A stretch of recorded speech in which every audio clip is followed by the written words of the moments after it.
Welcome to my channel. This is test number 7 of the vision related to the economics. अब यहाँ पर आप देखोगे इकोनॉमिक्स का सब्जेक्ट हमारे पास सिलेबस क्या है, मतलब टॉपिक क्या है टेस्ट का, टेस्ट नंबर 7 का।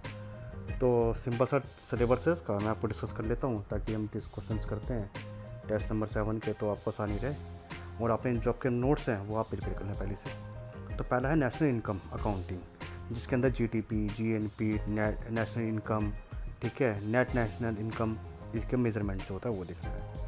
फिर हमारे पास मनी एंड बैंकिंग, फंक्शन क्या है, मनी बैंकिंग कैसे हुआ, फिर हम इवोल्यूशन ऑफ मनी कैसे होता है, बैंकिंग क्या है, नीड ऑफ बैंक्स क्या है, फंक्शन क्या है, उसके टाइप्स क्या है, रिफॉर्म क्या है, सेंट्रल बैंक्स क्या है, उसके रोल्स क्या है, ये पता होना चाहिए आपको। इन्फ्लेशन, इन्फ्लेशन क्या होता है ये पता होना चाहिए आपको। एम्प्लॉयमेंट क्या होता है ये पता होना चाहिए। डेफिनेशंस, गवर्नमेंट बजट क्या है वो पता होना चाहिए। फाइनेंशियल पॉलिसीज़ क्या है वो, तो बजटिंग के अंदर टाइप क्या है बजट का, इंडिया के अंदर क्या है, प्रोसेस क्या है, कंपोनेंट क्या है, रिवेन्यू क्या है, फाइनेंशियल क्या है, एक्सपेंडिचर्स क्या है, डेफिसिट क्या है, टैक्स क्या है, डेबिट्स क्या है, ये पता होना चाहिए। एक्सटर्नल सेक्टर जो हमारे पास चल रहा है वो पता होना चाहिए आपको। करेंसी एक्सचेंज रेट्स क्या है, बीओपी क्या है, बीओटी क्या है, इंटरनेशनल ट्रेड ऑर्गेनाइजेशन क्या है हमारे पास, उसके रिलेटेड इशू क्या है, चैलेंजेस क्या हैं, कैपिटल मार्केट्स क्या हैं, उसके कंसेप्ट क्या हैं, एग्रीकल्चर क्या है, इंडस्ट्री क्या है, सर्विस क्या है, इंफ्रास्ट्रक्चर क्या है, कम्युनिकेशंस क्या है, 5 ईयर प्लान, ये बहुत इंपॉर्टेंट है, पेपर में आता है, याद जरूर कर लो। इकोनॉमिक रिफॉर्म सिंस 1991 वो पढ़ना है। फॉरनर्स के बारे में पढ़ना है। इंडियंस क्या है, आईएमएफ क्या है, विपो क्या है, इंडिया इंटरनेशनल इंस्टीट्यूशन क्या है, आईपीआर के बारे में पढ़ना है आपको, ठीक है।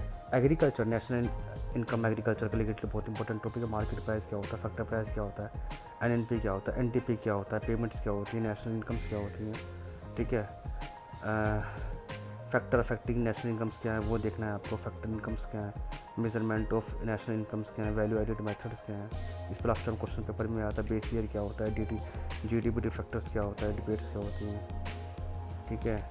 Around the GDP and around indices क्या होते हैं, मनी बैंकिंग क्या है, मनी क्या है, बैंक्स क्या है, ये पता होना चाहिए। सीआरआर क्या है, एसएलआर क्या है, ओएमआर क्या है, रेपो रेट क्या है, रिवर्स रेपो रेट क्या है, बैंकिंग रिफॉर्म क्या है, इन्फ्लेशंस क्या होते हैं, एम्प्लॉयमेंट क्या होता है, इन्फ्लेशन क्या है, डेफिनेशंस क्या होती हैं, गैप्स क्या है, इन्फ्लेशन प्रोसेस क्या है, साइकिल्स क्या है, डिमांड इन्फ्लेशन क्या होता है, पोस्ट इन्फ्लेशन क्या होता है, इन्फ्लेशन कारण क्या है, इन्फ्लेशन कंट्रोल कैसे करते हैं, अनएम्प्लॉयमेंट क्या होता है, टाइप ऑफ अनएम्प्लॉयमेंट मेथड्स क्या है, इंडिया के अंदर गवर्नमेंट बजटरी सिस्टम कैसे काम करता है, बजट कैसे बनना हमारे पास, लॉस क्या है, यूनियन बजट क्या होता है, रिवेन्यू अकाउंटिंग क्या होती है, कैपिटल अकाउंट क्या होता है, रिवेन्यू अकाउंट क्या होता है, मेजरमेंट क्या होता है, गवर्नमेंट ऑफ डेफिसिट क्या होता है, वीकनेस क्या है बजट के अंदर, ये पता होना चाहिए। फिजिकल पॉलिसी पता होनी चाहिए आपको, सारी सारी रूल्स क्या, इंपॉर्टेंस क्या है, एक्सपेंडिचर्स क्या है, revenue, capital development, non development, source क्या है रिवेन्यू का, टैक्सेबल है, नॉन टैक्सेबल है, क्लासिफिकेशन क्या, डायरेक्ट है, इनडायरेक्ट है, ये सब पता आपको पता होना चाहिए। This is related to test number 7। Thank you for the watching.